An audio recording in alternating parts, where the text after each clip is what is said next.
Educate us. Okay, thank you, Dragos. All right, hello everyone. I'm here to talk about the security of firmware. So my name is Daniel Nussko. I'm from Germany. I attended at CanSecWest in 2017. And today, 4 years later, I'm very happy to give a talk on this amazing conference.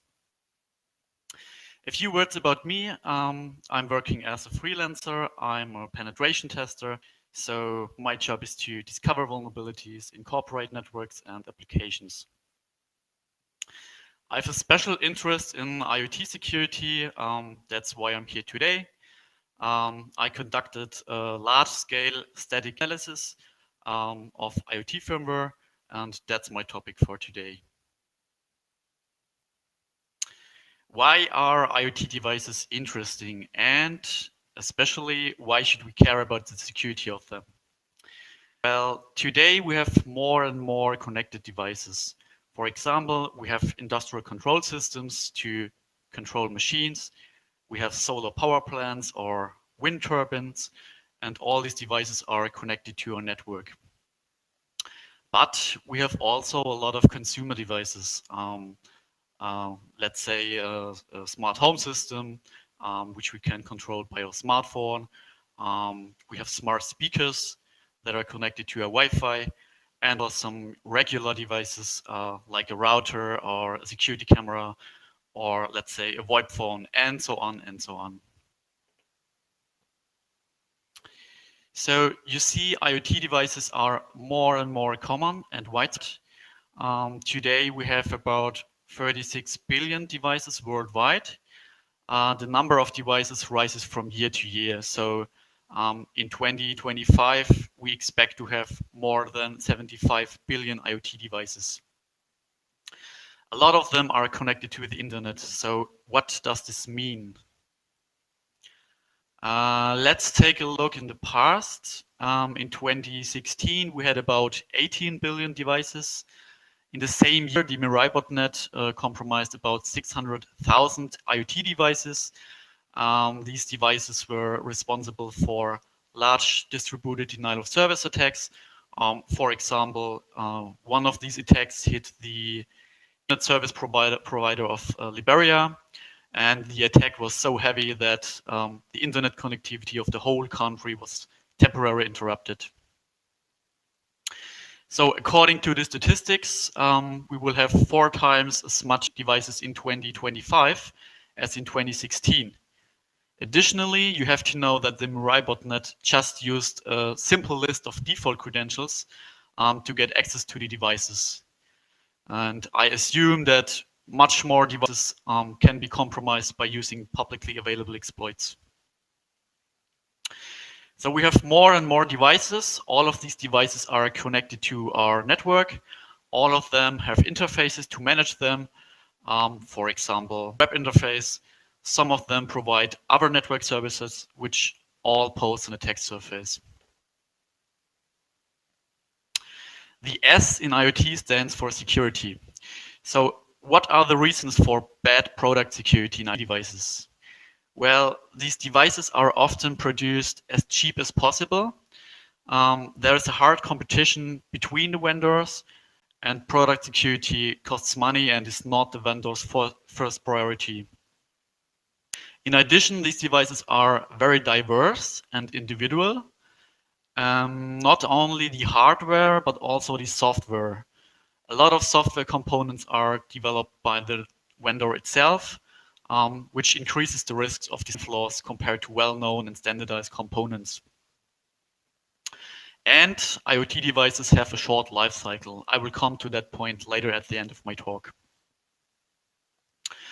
Okay, before we start diving into a large-scale security analysis, I want to share my experience from a penetration test. I conducted a penetration test of a security camera. This penetration test resulted in 5 CVE numbers, and I want to talk about 3 of them. A buffer overflow, which was located in the web interface of the device, and a denial of service vulnerability, also affecting the web interface. Also in this case, the web server binary was self-developed by the vendor, I've seen this many times before, that vulnerabilities are often located in self-developed components. And I've identified a debug interface that can be accessed over the network. And this debug interface allows, for example, to create memory dumps. The interesting thing about that IP camera was that this device was white labeled. So on the camera, there was a company logo of a German vendor, but in fact, the device was produced by a Chinese manufacturer. And a little research showed that this manufacturer is the second largest manufacturer of IP cameras in the world. And a little more research showed that devices from this manufacturer were significantly involved in the Mirai botnet. So it seems that this circumstance, that this device was white labeled, at the end, lead to several problems. First, when I informed the vendor about the debugging interface, which is enabled by default, it turned out that the German vendor didn't even know about that feature. And second, it turned out that some of the identified vulnerabilities are already known by the Chinese manufacturer and are also fixed in a newer firmware version. So someone took a look at this device, discovered some vulnerabilities, reported to the manufacturer, and the manufacturer released a new firmware where all these vulnerabilities were fixed. This is the best case you can get. And even here, the device stays vulnerable because of communication problems between the original manufacturer and the German vendor.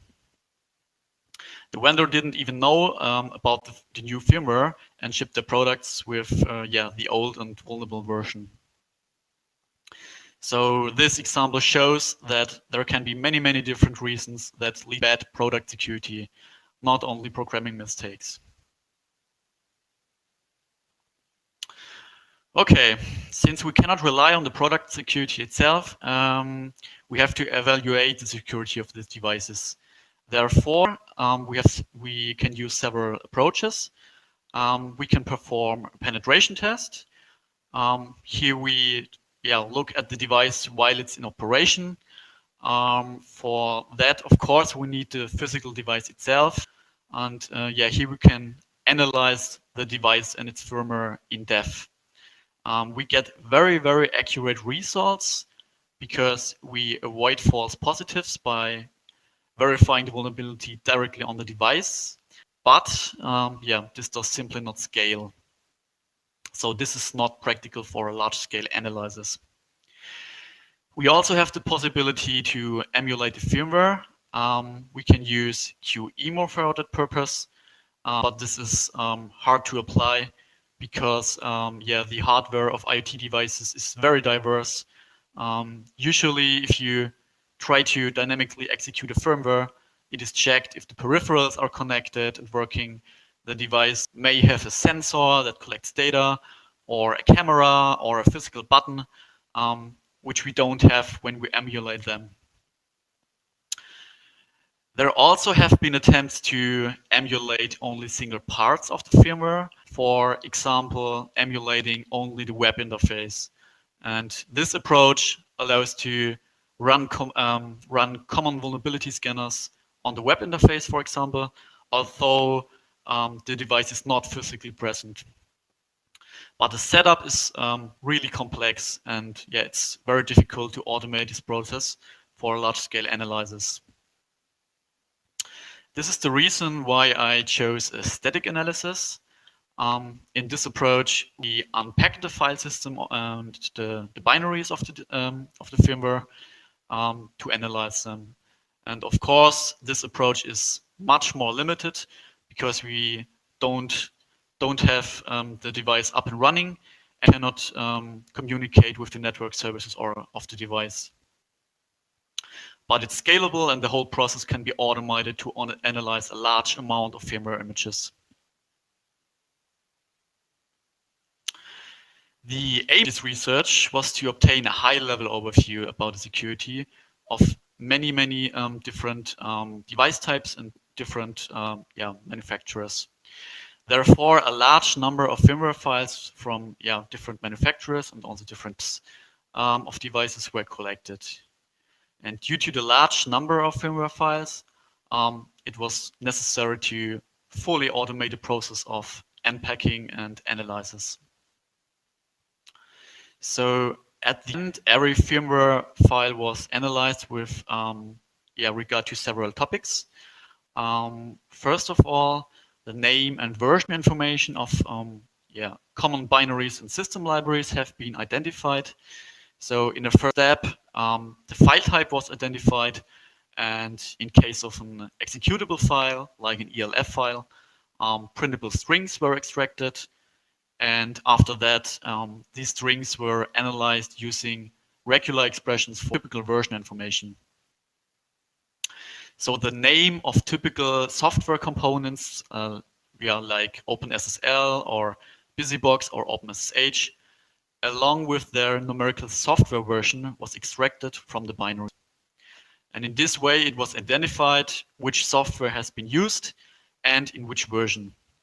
For that, yes, I use regular expressions in combination with Yara files.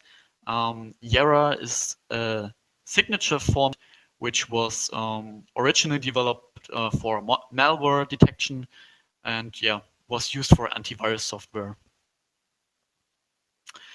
Then I checked every binary for the use of compiler-based exploit mitigations.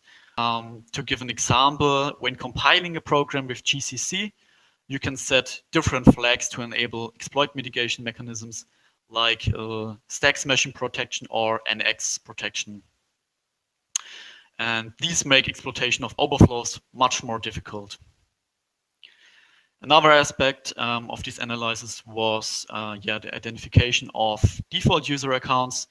In this case, the passwd file was analyzed, as well as the shadow file. And password hashes from the shadow file have been extracted. And after that, a dictionary attack was conducted to recover as much plaintext passwords as possible. And in the last step, cryptographic material was identified, such as certificates, private and public keys. This was also implemented by signatures in Yara format. So how do we perform a large-scale analysis? First of all, we need to collect the firmware images. After we collect them, we need to unpack the firmware file in order to access the file and directory structure of them. When this is done, we are ready to start our analysis process. So for every file, a set of checks is performed. We check the file type. In case of an executable file, we analyze if exploit mitigation mechanisms are implemented. We scan the file for version strings and also cryptographic material like keys and certificates. As a result of this analysis, we got a set of data which we store in our database. In addition to the results, we also collect some metadata for all files, which we also store in this database. So in case we have a finding, let's say a hard-coded certificate, we can use the hash value of this file and search in our database if this certificate is also used in any other firmware. When our automated analysis is finished, we can use our database to create statistics about the results, or to search for files inside specific images and manually analyze these files after the automated analysis. All right, let's take a look in the architecture of my analysis environment. During my first tests, it got clear that the analysis has high system requirements. A large number of files are examined in parallel. Therefore, the analysis scales with the number of available CPU cores and the memory. So this was the reason why I decided to run the analysis processes in a cloud environment. Yes, the analysis itself was implemented in Python. I used the fact framework for this. As the fact framework is built modular, it's easy to create custom modules in Python. So as you can see, we have different components. We have the firmware analyzer server. Here we unpack the firmware images and analyze the files. All unpacked files are stored on a virtual storage. We keep them since we also may want to analyze them manually after the automated process. And yeah, we also have a database server where we store our results. This database server is based on MongoDB. All these components are located in the cloud. I've also developed a job scheduler that uploads a firmware file to the cloud, to the NS server, and also monitors all tasks on the server. I've done this by a REST interface. Where did I the firmware of images from? I've downloaded the firmware image from the manufacturer's websites or FTP servers. I only collected firmware images that are directly provided by the manufacturer itself. Doing so, I can be sure that I analyze the original firmware file from the vendor and not any customized file and only original files. And to automate this process of downloading firmware files, I developed a crawler in Python. This Python script is based on the Scrappy framework, and in this way I crawled the download pages of 20 vendors and downloaded about 10,000 firmware files. So I manually searched for the download portal of a vendor, and then I crawled the portal for firmware files with my Python script. Together with the firmware itself, I stored some metadata about the images. I generated a hash value of each firmware file to avoid duplicates, and also stored the URL where I downloaded the file together with a timestamp and the size of the image. As you can see in this pie chart, most of the firmware files are for routers, followed by security cameras, printers, switches, and VoIP phones. A smaller number of images are from NAS systems, smart speakers, Wi-Fi repeaters, VoIP gateways, photovoltaic systems, smart locks, smart plugs, power line adapters. So as you can see, a wide range of device types has been analyzed. So let's talk about the unpacking of the firmware. Most of the devices I analyzed have a full operating system. So you have a kernel, you have a user space, and the file system. The firmware files are often packed in multiple layers and different file formats. So the challenge is to handle a wide range of file and archive formats to unpack them in an automated way. So we have to unpack them layer by layer. Manufacturers often provide firmware images in an archive file, and after this archive is unpacked, you often get a binary blob. And to extract files from this binary blob, we use called file carving. This means we search for common file signatures and magic bytes within this binary blob and then try to extract these files.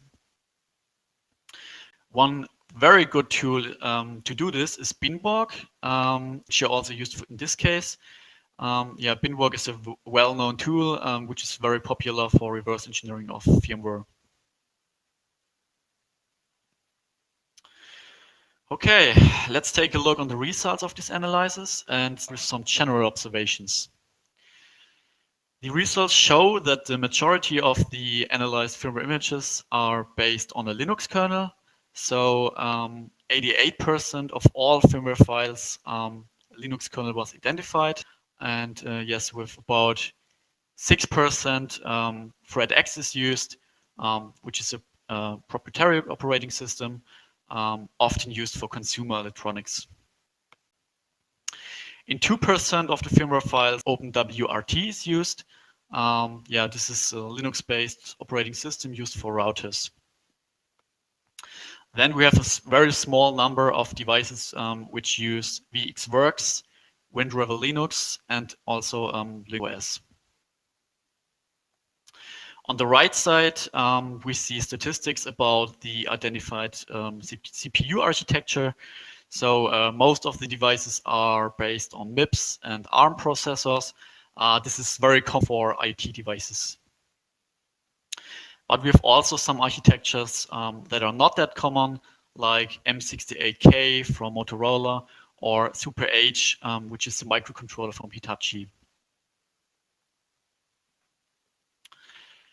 This chart illustrates the number of times a specific software component was identified among all firmware images. As you can see, the most commonly identified software is OpenSSL, followed by BusyBox, which is very common in embedded Linux. It's a single executable file which combines a set of command line tools. We also see a lot of binaries that provide common network services, like UDHCP, OpenSSH, DNSMask, or dropBSSH. For all these programs, also their version number has been identified, and in this way, we got an overview of the use of outdated software components.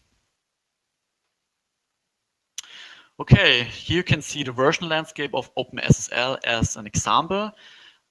So we see how often a specific version has been identified.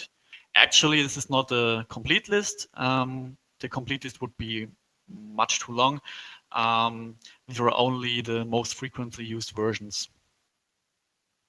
The extracted version information was then compared with the National Ability Database of NIST. In this way, for each version, already known vulnerabilities and their CVE numbers have been identified. For example, the bar graph on the left shows the number of vulnerabilities according to the CVSS score, in this case of OpenSSL 0.9.8Z. And this way we can find out vulnerabilities which affect this version. And in this case, we have 8 high-rated vulnerabilities, 30 that are medium-rated, and about 8 that are classified as low risks. Just some interesting statistics regarding some famous vulnerabilities in OpenSSL. According to the version information, about 75% of all OpenSSL components are affected by the freak vulnerability.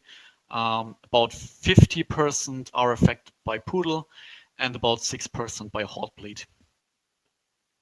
So here, OpenSSL is only an example. I created such kind of statistics for all software components, also for the identified Linux kernel. And since the Linux kernel plays a core role in the operating system, it's essential for the overall security to keep the kernel up to date. The results show that 2 of 3 kernels are older than 10 years. And more than 90% of all Linux kernels are no longer maintained and already reached their end of life.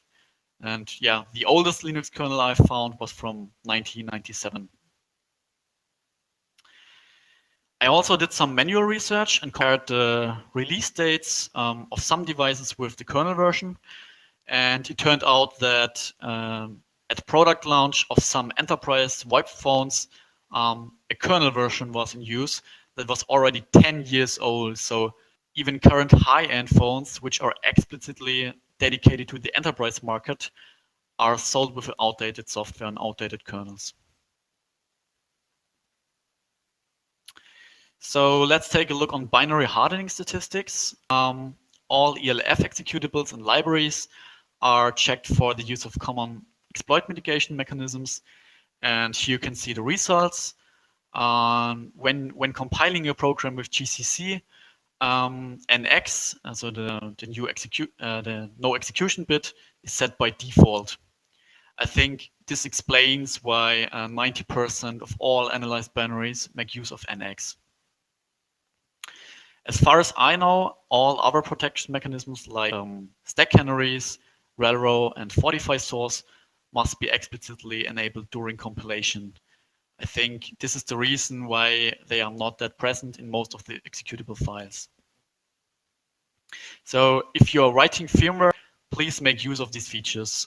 It's just an extra flag which you have to set on GCC by compiling, and it makes exploitation much more difficult. Okay, as already mentioned, I also analyzed the passwd and shadow files. And in this chart, you can see the number of users which are allowed to log into the operating system and for which hard-coded password is set in the shadow file.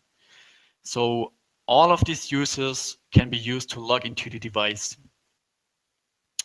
Several of them show typical usernames for factory default accounts, such as root or admin, or we also have user or guest. But you can also see some users with cryptic names. And in the past, we've seen several cases where such cryptic usernames have been identified as undocumented static user accounts. So in case an SSH or a telnet service is running on the device, these accounts can be used for remote access to the device. And one of these users, one of these accounts was already known, and yes, a CVE number already exists. So static user accounts, especially when they are not documented, are a real problem. From all shadow files, I extracted the password hashes. I performed a dictionary attack on them to recover weak passwords. And as you can see on the right chart, pass was the most common hard-coded password, followed by 1234 and an empty password.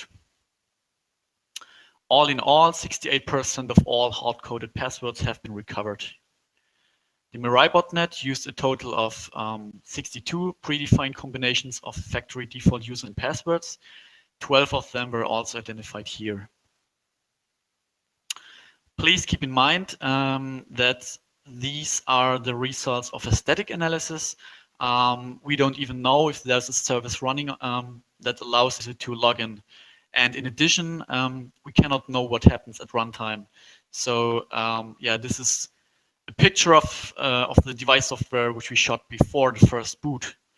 And maybe after the first boot process, the user forced to change default credentials. So yeah, this is one of the disadvantages of a static analysis we have here. As part of the analysis, also cryptographic material has been extracted. This table lists a number of cryptographic keys by their type. Most of them are TLS certificates. Among them are a lot of root certificates, but also hard-coded and self-signed certificates. In case of a hard-coded certificate, all devices with that firmware use the same public and the same private key. So, for example, the device may use these keys for HTTPS communication to the web interface. And in this case, an attacker could easily decrypt the TLS traffic by extracting the private key from the firmware. The firmware file is publicly available on the internet, so extracting the private key shouldn't be a problem. In addition to that, hard-coded TLS keys can be used to identify the IP address of any devices that are reachable on the internet.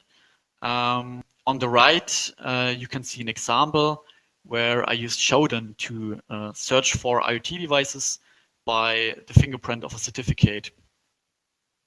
And as the certificate is hard-coded, all devices use the same certificate, same fingerprint. That means that I can use this approach to to identify the IP addresses of all internet reachable devices from that type. I can use this to conduct very targeted attacks on specific device models. For example, to connect to these devices with a hard-coded password that I've extracted before, or any other attack. Also here, we cannot absolutely rely on that resource. The device may regenerate a pair of keys during the first boot and then overwrite the hard-coded pair. So we simply cannot verify that with a state analysis. After the automated analysis finished, I had a large database of extracted files and a lot of metadata about them. I used this database for manual analysis. For example, I used the metadata of all identified RSA keys to search for the file name authorized keys. This file allows key-based authentication, so the owner of the private key is able to log into the device when an SSH service is running. In firmware images of 4 different routers, I found an authorized key file. 3 of them offer an SSH service according to the user manual. So I contacted the vendor and described the problem, but the vendor rejected that problem and claimed that key-based authentication is disabled. A little research showed that for dropbear, which was used in this case for SSH, you cannot do that by configuration. So you have to compile the executable without key-based authentication. So I did that. I compared the binary I've extracted from the firmware with the compiled one, and I looked for the function call used for the key-based authentication. And I also found it in the executable of the dropbear. So I'm pretty sure that key-based authentication is possible and that the owner of the private key is able to log into the device. But I cannot prove that without having access to one of these devices. So that was really frustrating for me. Okay, I also analyzed all executables with regard to suspicious strings. Thereby, I found a CGI script, which is part of the web interface. I've identified this file in firmwares of 9 different device models. And when the CGI script is called, a telnet service is started and a new user is created.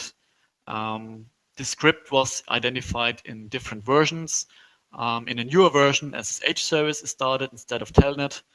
The name of the user which is created is NSA Rescue Angel.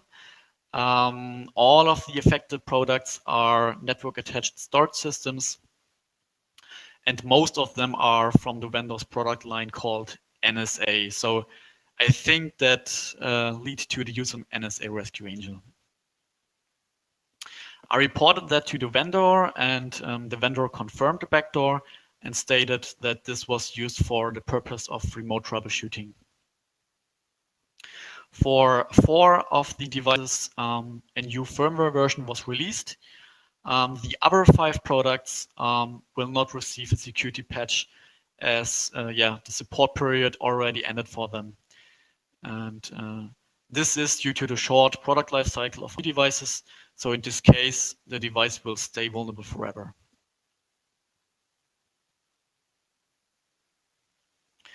Okay, I also want to mention that I've identified some, let's say, unusual software components. For example, TCP dump. TCP dump is a tool which allows to capture network traffic.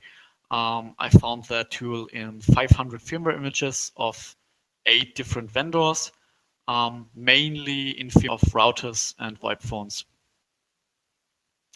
In case of routers, I could imagine that capturing network traffic might be helpful, but yes, I don't know why you should need that feature for a VoIP phone. In addition, I've identified GDB. GDB is a debugger used to analyze executables at runtime. I was surprised how often I found GDB in firmware files. All in all, 861 times, and in firmware images from 9 different manufacturers. GDB was mainly found in firmware of security cameras, routers, and switches. It seems that the developers simply forgot to remove these binaries but it's definitely not a good practice to leave the components in an image and ship that products to the customer. Now we come to the end of this presentation. We've seen that it's possible to automate the process of firmware analysis. A total of 10,000 firmware images were automatically unpacked and analyzed. The results show that there are a lot of best practice violations. Vendors just use hard-coded credentials and certificates. They forget to remove SSH keys, and they even ship their devices with a backdoor. A lot of software components are outdated. We've seen that more than 90% of the kernel versions which we identified are out of support and are affected by publicly known vulnerabilities. And we've seen that vendors do not make a good job in binary hardening. A lot of compiler-based exploit mitigations are simply not used. So in case you are involved in firmware development, please use of exploit mitigations. It's just a flag you have to set when you compile the binary, and yes, it makes exploitation much more difficult. And enforce that users just change their default credentials when the device first boots. Also ensure that the device uses individual keys and certificates. You also can create them during the first boot process. Okay, thank you for your listening. I think we have time for some questions. So feel free to ask me. Here are the sources of my figures, and thank you.